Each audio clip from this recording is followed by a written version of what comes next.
Well, good day to everyone joining us and welcome to today's X-Talks webinar. Today's talk is entitled Process Development of New Chemical Entities, Overcoming Challenges of Safety and Quality for a Seamless Technology Transfer. My name is Ryan Muse and I'll be your X-Talks host for today. Today's webinar will run for approximately 60 minutes, and this presentation includes a Q&A session with our speakers. Now, the webinar is designed to be interactive, and webinars work best when you're involved. So please feel free to submit your questions and comments for our speakers throughout the presentation using the questions chat box, and we'll try to attend to your questions during the Q&A session. This chat box is located in the control panel, which is on the right-hand side of your screen. And if you require any assistance along the way, you can contact me at any time by sending a message using the same chat panel. I'd also like to welcome our attendees viewing this presentation from our LinkedIn Live event, and I encourage you to submit questions as well via the comments tab. At this time, all participants are in listen-only mode, and please note that the event will be recorded and made available for streaming to those who registered on xtalks.com. At this point, I'd like to thank Aerogen, who developed the content for this presentation. Aerogen Life Sciences is a leading R&D and manufacturing solutions provider for the life sciences industries worldwide. It offers end-to-end integrated or standalone solutions for small and large molecules. Established in 2001, the company operates through a network of sites located globally with a team of 3,700 plus scientists and 450 plus PhDs.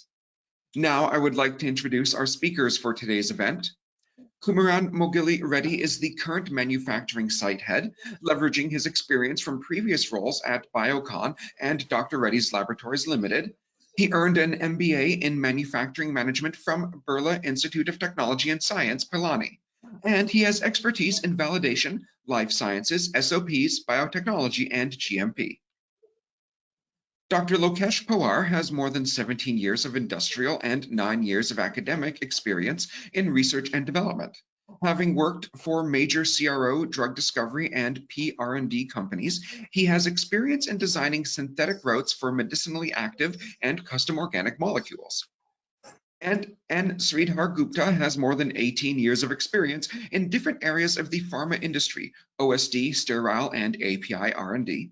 He also has experience in quality management systems, document control, audit and compliance, vendor qualification, renew and evaluation of analytical systems, and implementation of 21 CFR Part 11 compliance. But now, without further ado, I'd like to hand the presentation over to our first speaker for today, Dr. Lokesh Pawar. You may begin when you're ready. Hey, Ryan, thank you for the brief introduction. Good morning, everyone, and morning for Americas, afternoon for Europe, and evening for the rest of the world, Asia, I would say. Good to see you all here, and I would like to welcome you all to a brief presentation on process development of NCE molecules, keeping the safety and quality for seamless technology transfer.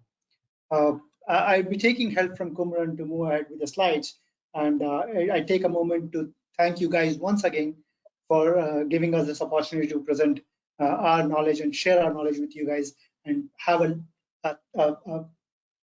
interactive session to have the knowledge transitions.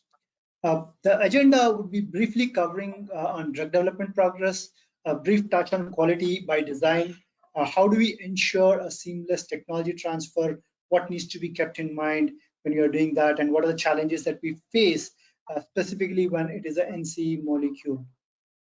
We'll also talk about the methodology that we adopt for our process development and the new AI tools that we use for the commercial purposes and all. We'll be just touching briefly on those aspects. Cameron, can you go to the next slide, please? Yeah, so just to understand the need, why is it so important, why these topics are so important. So when we look for last almost 12 years history, this is the number of NCE molecules that have been filed through FDA, and I would say major chunk of this is still small molecules.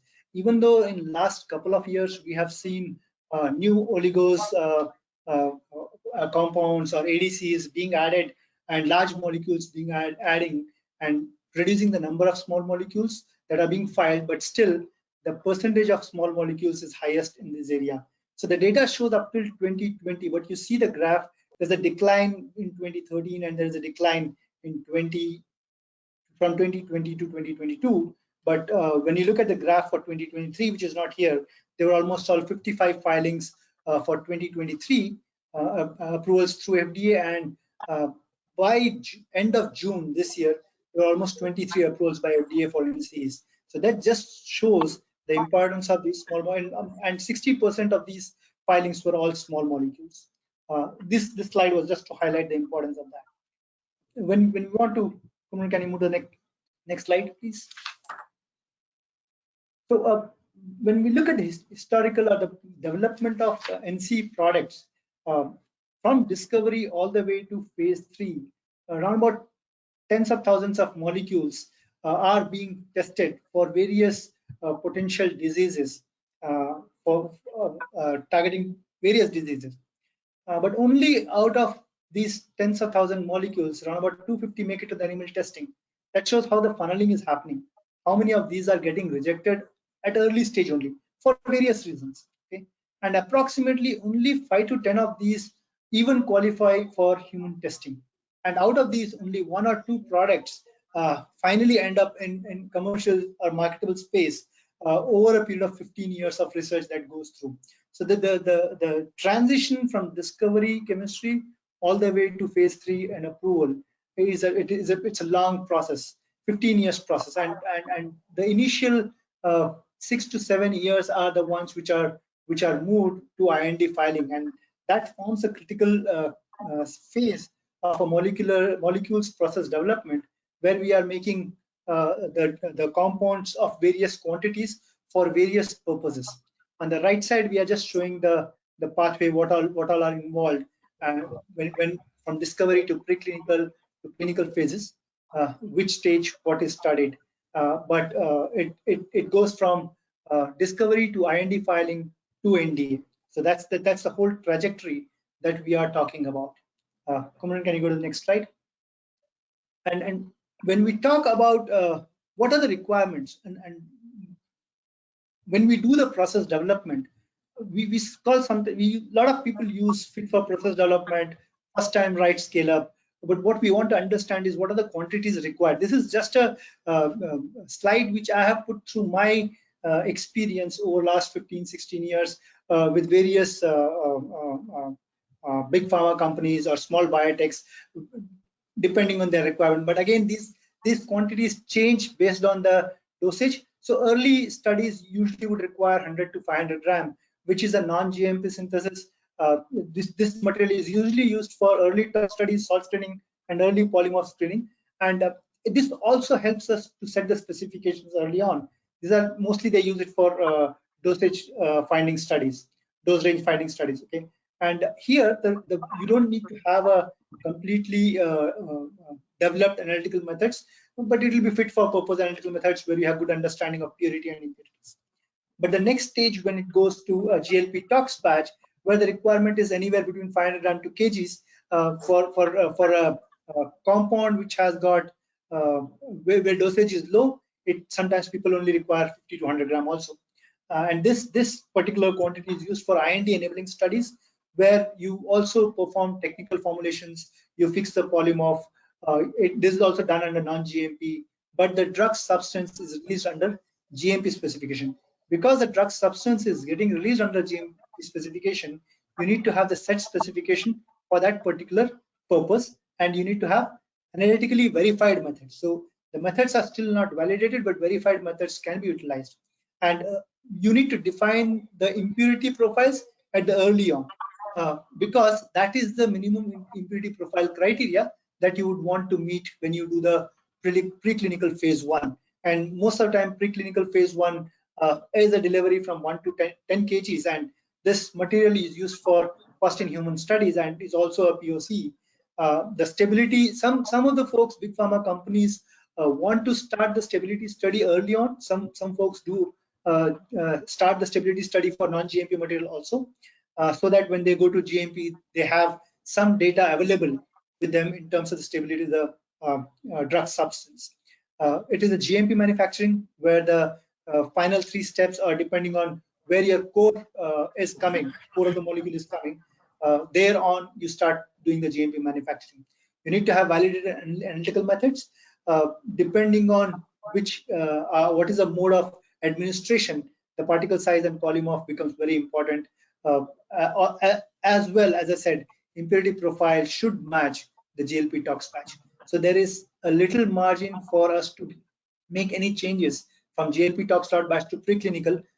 So that's why it becomes very important for us to have these quality and safety parameters built in early on during process development so that we can carry on the legacy from batch to batch. Can you go to the next one? Yeah, so the overall development philosophy that I have been following with the organization that I have worked, and I see this as more or less similar across big pharmas. We talk about phase appropriate development. The concept phase appropriate development means that you need to understand that process development can happen for lifetime. Okay, that's where life cycle of product management comes. But for a particular phase, whether it's for early phase, whether it is preclinical or is it tox studies, you need to take a pause and say, hey, this is a development, or this is where I want to stop my development and proceed with the manufacturing of the material to deliver for that particular stage, because that also is time dependent factor and it helps. So the challenge also comes from the fact that there is a lot of evolution that is happening in small molecule landscape, and because of that, there's a demand both for innovation and having a cost control by meeting the timeline, keeping safety and quality in mind. So everything is coming up. You want to reduce your timeline, you don't want to shrink your timeline, but you want to ensure that it is safe and you're meeting the desired quality. Yeah. So early on, what you do is you focus on speed. So cost is little backs on the back seat, but speed is more important. But you don't compromise with safety and quality. Cost on the back side. But when we move from early phase to the IND filing phase, it's evaluation of quality, regulatory, safety, and the engineering aspects, because you're going from lab to a pilot scale batch. And then when you want to go from lab to pilot scale batch and pilot scale batch to manufacturing, you want to ensure the process that you're taking in is safe, robust, and scalable. Now, these terms are very very specific. I'm using them here because robustness is a very unique term where you say, oh, have you done the validation? No. When we speak of robustness, we speak from the aspect that, okay, if I am finding that in my DRF tox batch, I've got 93% conversion with XYZ impurity profile, am I able to reproduce that in my plant? That's what robustness means. Can I get 93 to 93, or even if I'm getting 40%, can I get 40% when I go to a scale? So that's what it means. And there's always a focus on developing a sustainable and greener process. Wherever you find an opportunity, you try to inculcate or have encourage team to have greener processes. For example, let's say I want to do oxidation, use oxygen for oxidation, it's greener, but then there's safety involved in. So you have to keep these aspects in mind when we are moving from phase to phase, and that has been our development philosophy. Next one. And so how do we go about it for early phase development? So I think most of the pharma companies or most of the biotech companies follow this protocol. You brainstorm and synthetic route. When it comes to a chemical development, already the molecule is made. Okay, so that's the advantage. In discovery space, it's new. They don't know anything about it. But when it comes to development, the molecule is already made. We know what is the molecule. We know how they have made it. So there is some know-how on the project. But from a development perspective, it takes a different approach, because you have to see the availability of raw material, you have to see the cost, you have to see the speed. So it also, again, you need to go back and look at the routes that you need to select. So it could be either a discovery chemistry route that you want to take forward and deliver the early batches, or you want to have a new route. And usually what you tend to do is you want to start with common intermediate approach, which is part of discovery chemistry, so that you can focus on time. And then you do the process development and optimization, and then take it to scale up and deliver early phase batches. Next. Usually, this is one of the slides which was given by one of my mentors, and I always use it. And thanks to Dr. Mahavir, who have like we have who has put these principles to achieve the speed and reliability, which are very important in the NC space because of the speed that which we want to move. If we are failing, we want to fail early so that we can go to backup molecule. So what are those principles that you want to achieve? So if the route is linear, you want to design shorter routes. Okay, you want to see if some of the intermediates are easily available. During discovery time, we may not have looked into it. Design convergent routes, having common intermediate approach with discovery. That's another principle that we can look at. As a process development scientist, we always want to avoid column chromatography. There are multiple aspects to it. One, it takes time. Two, it is not cost effective. So you always want to go with crystallization if it's a solid material, distillation if it's a liquid, or go with any other approaches that you can develop during the process. If you're not able to do that, can you telescope that particular stage to the next stage and do the purification next stage if the product is solid? That's another principle that many of the people utilize. No surprise upon scale up and plant, you look at reproducibility. You do what we call as consistency batches. You reproduce your batch. You quickly move from round bottom flasks to cylindrical flasks. Ensure the other engineering pattern aspects. So my colleague Cameron would be touching up some of those aspects when he talks about scalability aspect. But we also parallelly want to set right specifications for our starting materials, intermediates, and final product. Okay, and this has to be phase appropriate, GMP or non-GMP. Okay, and you also want to always set very important set specifications for your starting material early on so that your impurity profiles can be tracked for later purposes. Uh, Design synthesis based on readily available starting materials, speedy procurement. That's one of the principles. How quickly can you get material? Now, another approach that a lot of people are following is now you can procure early on, or when you know that the molecule is moving forward, you also want to have alternate vendors developed here at the same time. You want to use lab automations, mimic pilot plant reactor, do occupancy studies, and understand how to use the facility for non-GMP and GMP purposes. It's ideal to have separate facility for non-GMP and GMP, but it's ideal to have a GMP facility and do non-GMP under in that same facility where you don't have to worry about scale up. Because it's a GMP facility, you're relaxing some of the parameters and doing non-GMP synthesis. So your quality is taken care there for many of the aspects. Uh, the, the, the, as a process chemist, the last and the first step for synthesis is impure thoughts. And this is an amazing concept that my mentor used. Impure thoughts. What does it mean? Impure thought means you focus on impurities because product you want to have highly pure compound, and that can be achieved only when you know your impurities, you know the characteristics of impurities, and you know then you can design a good process for purging your impurities.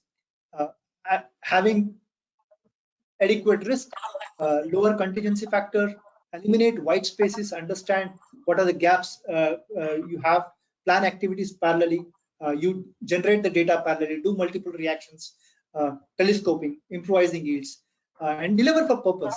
As I said in the beginning, that we can do the development for lifetime, but deliver for purpose. If you are making 10 kg and 500 gram is the requirement for early talks, deliver the 500 gram early and then deliver the 9.5 kg. So that's how we look at it. And early on, you start involving the plant engineers to enhance the reproducibility because we would be thinking from a chemistry hat perspective. But you want an engineer who is wearing an engineering hat and he tells you what are the aspects that you need to look. So I think Kumaran will be touching some of those aspects later on. I would hand over to Kumaran to discuss about how do you bring about quality by design. Over to you, Kumaran. Thank you, Dr. Lokesh. Good afternoon, good evening, everyone. So we will talk about quality by design. So there are two kinds of approach. One is for particularly for NC molecule for IND stage and then for NDA stage. The scope of QBD will be different because as the timeline is very stringent during our IND, so the scope will be limited. But majorly we will target more on the quality target product profile, which is very important. The key specification, like key target for the quality, is something which need to be fixed. So that's very important.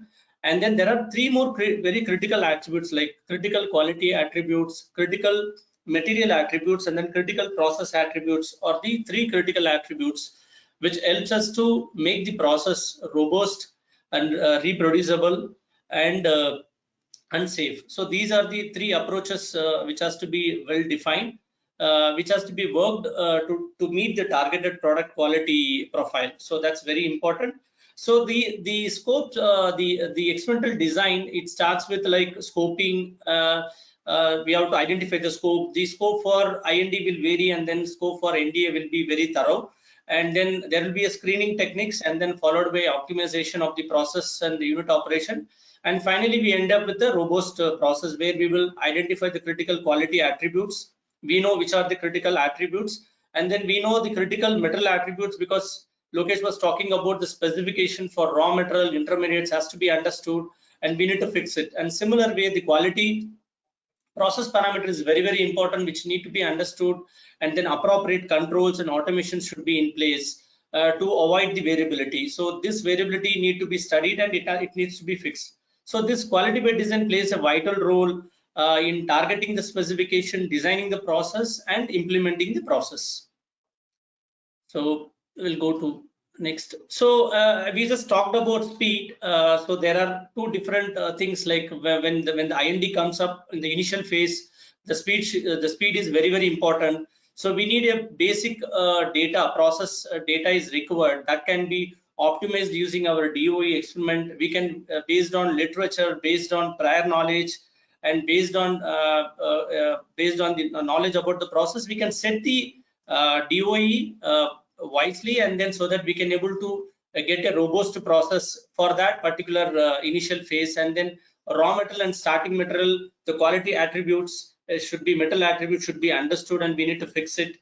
And then equipments and facility which we are using should be qualified, and it should be appropriate, where the process engineering and part will play a vital role. We will take it up that part later. And the people who have been handling should be trained, and then well equipped to handle all kind of process criticality. So we need a quick process, good raw material, and good facility, and the people to establish the process faster.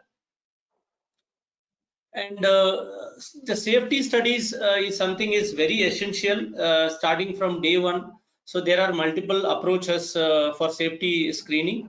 So it starts with the desktop screening. So again, it's a theoretical assessment which we'll be doing. There are multiple areas where we used to do the oxygen balance.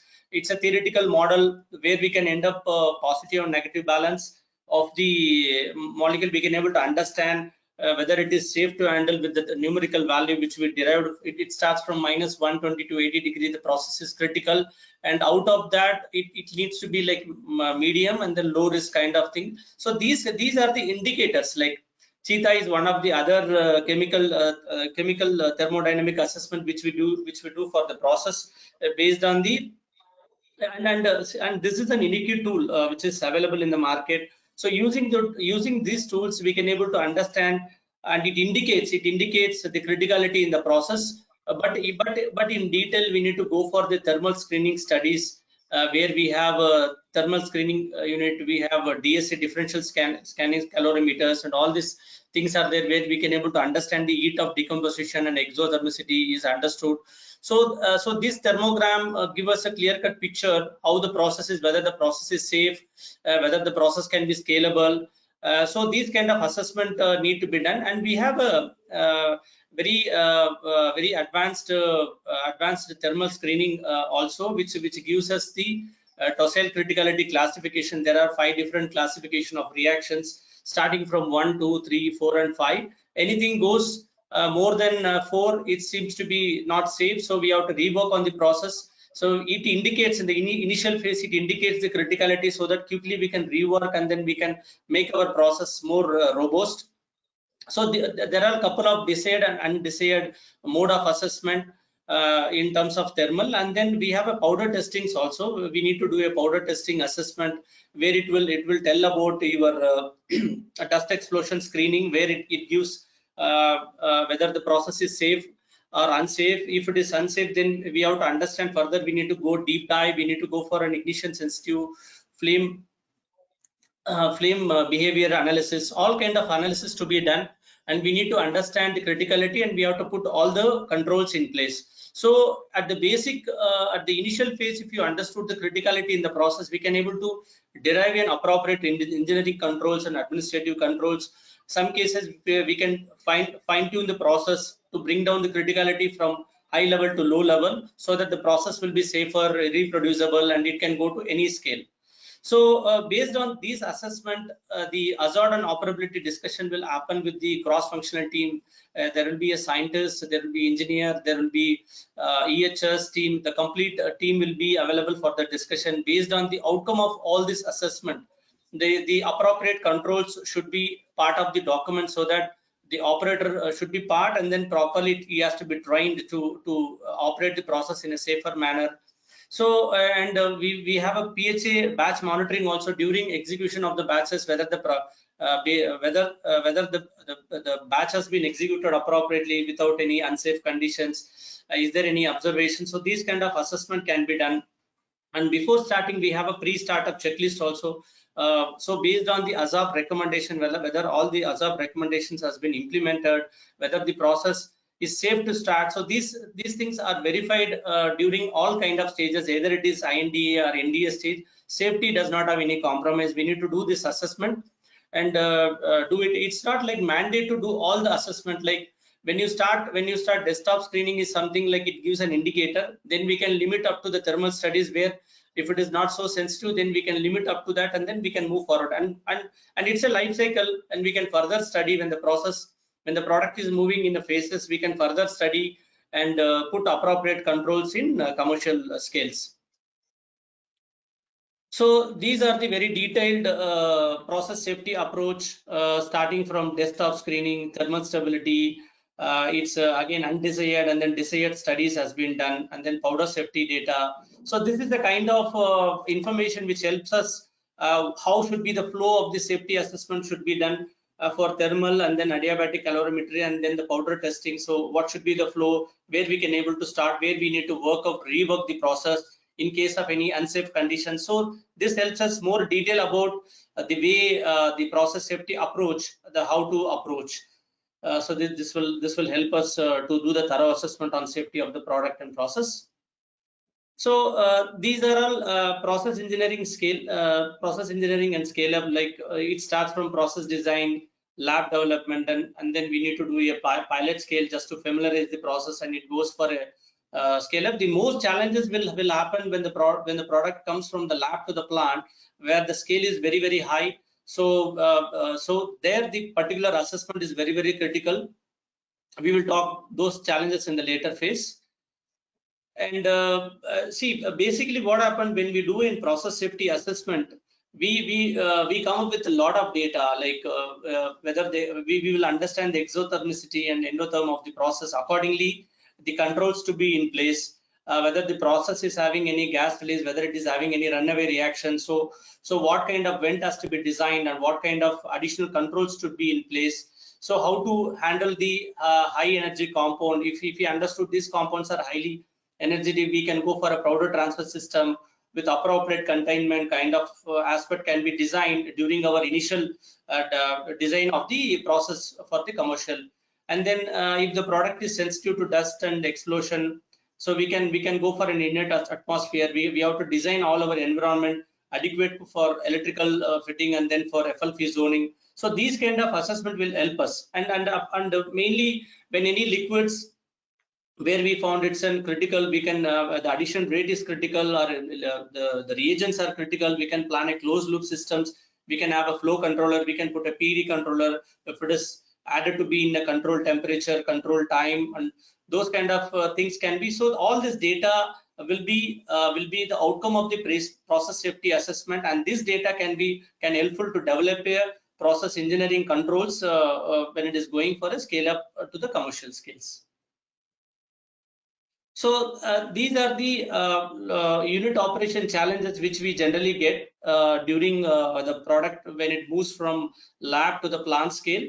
So we do a lab, we do a process familiarize feasibility batch with the 1 kg or 2 kg cell. So we understand the reaction kinetics, we understand the mixing profile, and appropriately what we do, we put a PAT controls, and we design all our utilities appropriately for this, like planning for a TCU unit. And then so all this assessment will be done, and we have a number of softwares like Dynocom, Visimix, CFD modelings are there, which give us more thorough assessment for getting the things done. So so these are the critical areas we can see, and we can talk more about the crystallization, where generally we feel we get a lot of issues in terms of filterability, your cake resistance, and then your particle size, polymorph. So all are, and sometimes your residual solvent issues. So most of the things can be addressed using this crystallization technique. So where it is very important, and the filtration, as I talked about, we will have a more issue on filterability, cake resistance. So we have to tweak the process to fix it. Otherwise, no, it is a very cumbersome activity to take it into the commercial scale. So these are the number of unit operation and the mitigation plan for each unit operation.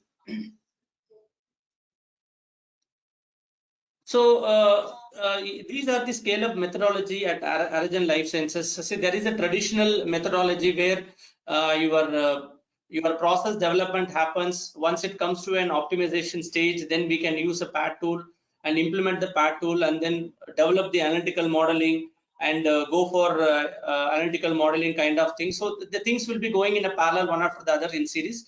But there is a dual modeling approach where we can do both the things in parallel at stage appropriate. The scope can be stage appropriate, and we can able to design like dynamic experimentations based on the literature and the previous knowledge. We can able to design the things, data analysis and equipment selection, and we can use QBD, automated reactors are available, process analytical models are available. So we can put all these things in place, and we can able to set the process, develop a process which is like Six Sigma approach, Six Sigma suitable process. And once the product getting matured, once we have enough data, and we can able to go for, we can use machine learnings and then artificial intelligence for doing a data analysis. So we will talk about the AI and ML in the next slide. So so this analytical flow of analytics flow of machine learning algorithm to find the critical process ranking. So basically the collected data, whatever the data which is generated during the execution of the batches, so all this data can be collated, and then we can able to do an heat map which indicates which is independent and dependent parameters. The dependent parameters can be eliminated, because sometimes what happens, it depends, the output depends upon the batch size. So we can able to eliminate the dependent, and then independent parameters we can fed into the mathematical models. So there are multiple models, regressions models are there, multivariate, decision tree regression, neural network, and all this assessment will give us some feedback on the critical process parameter ranking.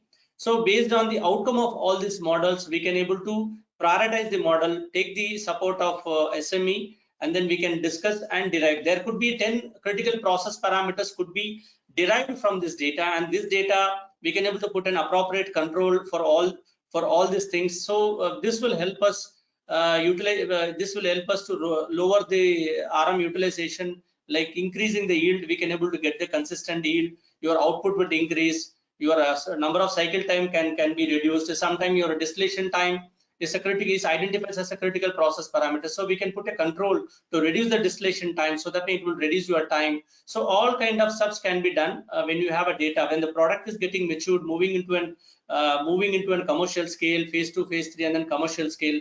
This artificial intelligence and machine learning models will help us set up more critical process parameter ranking. So generally during our process development, we would identify five as a critical process parameter. But when you do this assessment, you will end up with 5 more. So that 5 more will help you to get a consistent yield and quality, reduce your failure, reduce your reworks, and all these things. We can run our process very efficiently. So these are the things, and these are the approach. It undergoes 2 kinds of approach. One is the direct data, and the second one is the temperature profile analysis, time versus temperature profile analysis. So it derives the critical process parameter. From that critical process parameter, we can able to finalize the data parameters as a golden batch concept, and from that golden batch concept, we can able to get consistency and then more efficiency in terms of manufacturing. So this is about the overall development phase of the product, starting from your phase 1 to the commercial model. So I will hand over to again Lokesh to talk about the 12 principle of green chemistry. Over to you, Lokesh. Hey, thank you, Kumran, for walking us through the engineering aspects of the chemistry that we develop in lab. Now, as I keep telling, we are talking about safety and quality. And when we talk about safety, there are multiple factors we talk about, and one of the aspect that we look at is how greener our chemistry is that we want to develop. There are 12 principles which are known worldwide, and the way we implement these at Aragen is try to find opportunities where we can move reaction into water, which is greener, reaction using greener solvents if you cannot do it in water, like if you can replace DCM with 2-methyl THF, or you can replace DCM altogether with other amenable solvents. I'm just giving an example. There are other ways, like looking at process mass intensity studies. So we try to look for PMI from phase to phase. When we do discovery, what is the PMI? When we do first tox lot, we look at the PMI. When we go from that to phase 1, we look at the PMI. And we try to find opportunities to reduce the PMI. That there are multiple ways of reducing the PMI. It's basically you try to reduce your input, the amount of solvent that you're using, amount of aqueous wash you're using, amount of reagents you're using, even any reduction. You look at atom economy, using less hazardous chemical synthetic route. So these are 12 principles that we try to look for to make the process safe. Also, the safety is not only in terms of the processes. The safety is also in terms of the molecule that we are handling, because a lot of these new molecules that we are making, we don't have enough data in hand. So we want to ensure that they are safer for the people also who are handling. So you treat any new NC or any new intermediates as unknown banned category, and you take utmost precautions, right from having right engineering controls, right operational controls, and right administrative control, so that what the safety is taken care. Okay, so we need to have the thorough understanding of the potential risks. So there need to be a rigorous assessment or testing of the reagents that we are handling. We need to know what are the reagents going in, what is the quality of those reagents, what is the impact, or what is the known health hazard of those reagents. And adherence and monitoring throughout the product life cycle, or be it from discovery all the way to phase 1, becomes very important, from regulatory approval perspectives as well as GMP safety and quality perspectives. With those remarks, I would hand over it to Sridhar, who would be taking us to the quality aspects of the process development life cycle. Over to you, Sridhar. Yeah, thanks, Lokesh. Thanks, Lokesh and Kumaran. I hope most of the quality things also covered in your deck. Okay, so still I want to emphasize the things. So when we do the process development, we need to ensure some of the quality parameters. There's a data management, batch variability, input material quality, impurity control strategy, analytical methods, regulatory compliance, and human factors. So we'll go one by one in coming slides. Kumaran, please go to the next slide. So data management. So in Aragen, we consider our process development in 3 phases. One is feasibility, second one is optimization, third one is lab assurance. So in all the phases, we generate a lot of data. This data should be recorded in laboratory notebooks or ELN base. So while entering this data, we need to follow the good documentation practices and data integrity principles. So if we follow the ELN base, the problems with the good documentation practice and data integrity issues will be reduced. So at the same time, we have to archive all the data. That means when the scientists conduct an experiment, he may get the desired material or he may not get the desired material. It's not the case, but every experimental details we need to capture in the record, and it should be it should be an original L&B. It's not an tissue paper or it is not an rough paper. So we have to follow some good documentation practices that our data should be legible, and anybody sees our data, we can able to reconstruct the experiment without any second person support. That is the intention of this good documentation during process development. And if it comes to the batch variability, as Kumaran and Lokesh said, that there are so many factors affecting the batch variability. Maintaining consistency across different laboratory batches is very difficult until we optimize the process. It depends upon the input material quantity and environmental conditions and process parameters. So, see, if we come to the raw material quality, see, we have to maintain the same kind of quality throughout the development of the product after optimization.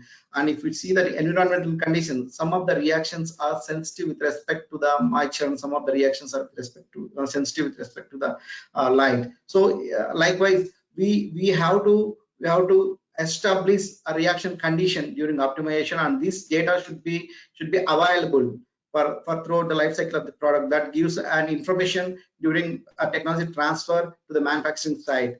And a process parameters will be established, optimized process parameters will be established during optimization. These process parameters we need to consider for execution, I mean lab assurance batches. Based on that, we can generate a technical report or process development report. Yeah, Kumaran, can you go to the next slide? Now, if we see the input material quality, we need to procure the raw material from the qualified source. Actually, this vendor qualification is a very long journey. The vendor qualification starts from the laboratory optimization, process optimization studies. So we get the raw material from 3 or 4 different vendors. From each vendor, we get 3 to 3 lots. So we conduct an experiment and we see that which vendor material is giving a good yield and quality. Those vendors will be proposed for the scale up activities. And this vendor qualification also phase appropriate. So when the process is product is in early phase, we can go with a minimal documentation requirements with the route of synthesis and specification method of analysis and declarations like impurity profile declaration, residue solvent declaration.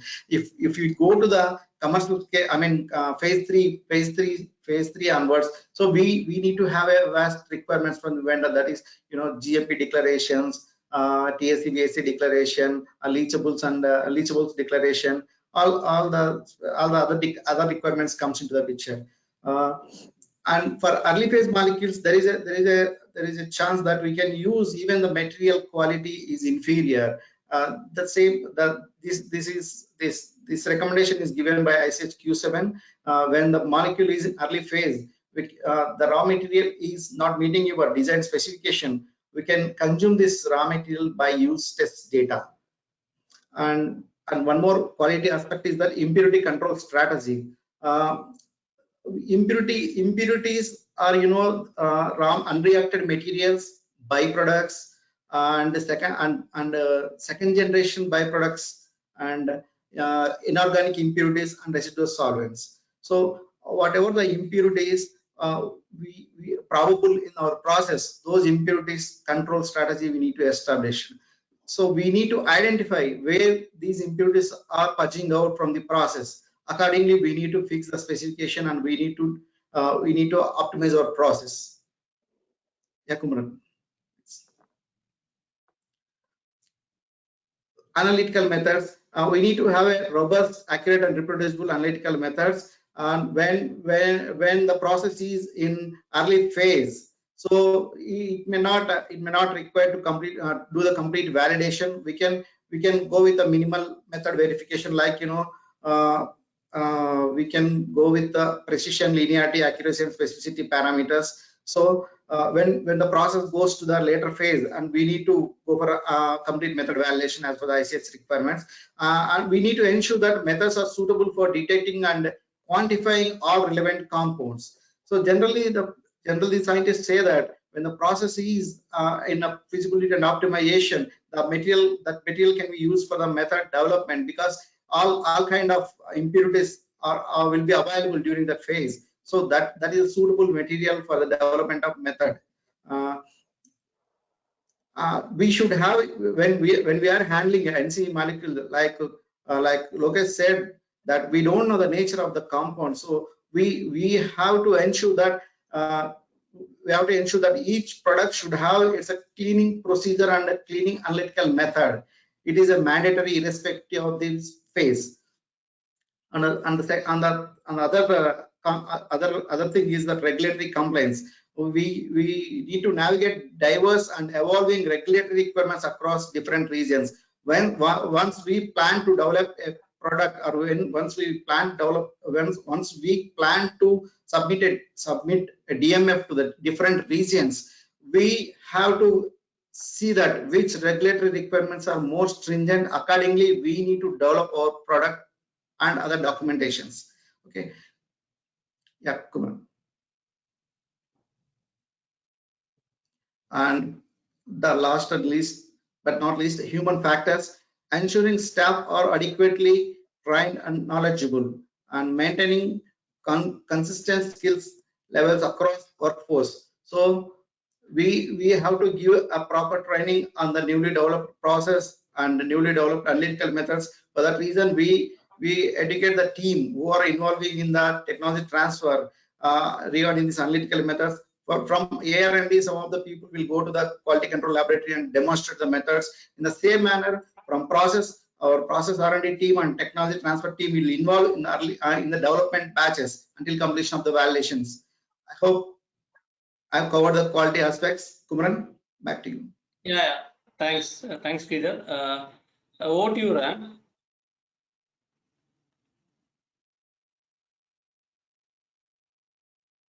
Oh, well, thank you very much for this very insightful presentation. I'd like to invite our audience to continue to send their questions or comments right now using the questions window for this Q&A portion of our webinar. I've already received some questions, though, from the audience, so we'll get ourselves started with those.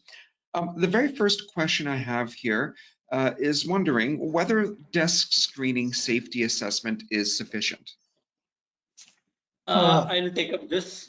Yeah, I'll take up this. As I told, desktop screening is just an indicator. So that will not give us a complete information. So we need to do the thermal screening studies, and then we need to do the powder safety assessment as well. Yeah.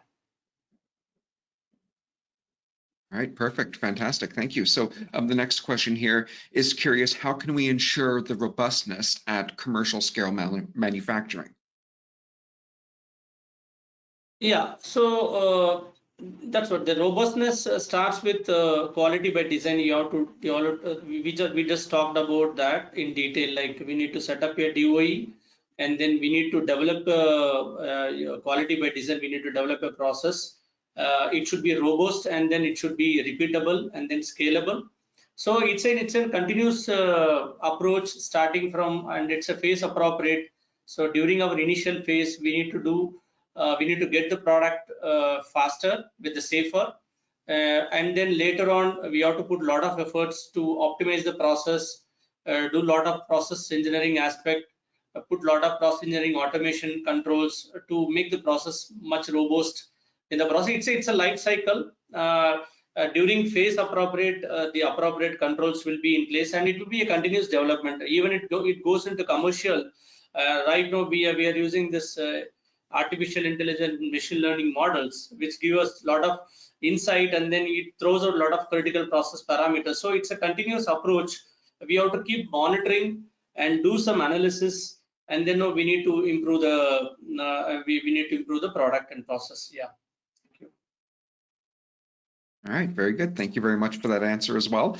Next, someone here is wondering, can we use low pure input material for execution of early phase clinical batches? And then what would be the rationale? Yeah, I can take this question again. Yes, when the product is in early phase, if the material is not meeting the desired specification, so based on the use test data, if the use test is yielding the good quality when compared to the process development batches. So we can use that material. Right, very good. Thank you. Now, the next question here is wondering what would be sort of the most critical factor to fast track a development phase without compromising the data collection? They say time is money. Yeah, I think as we all have pointed out, time is money. Understanding the right parameters for your processes are very important. And you don't want to compromise. You can speed it up by doing parallel reactions, generating data parallelly, relying more on doing more with less, doing more experiments, generating the data simultaneously.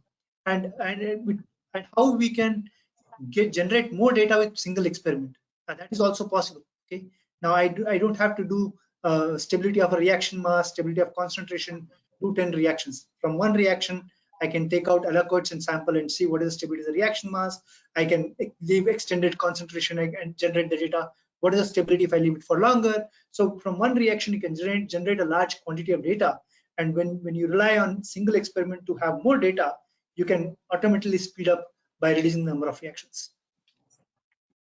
All right, very good. Thank you so much for that answer and for all of the answers today, but we have reached the end of our time with the Q&A portion of the webinar.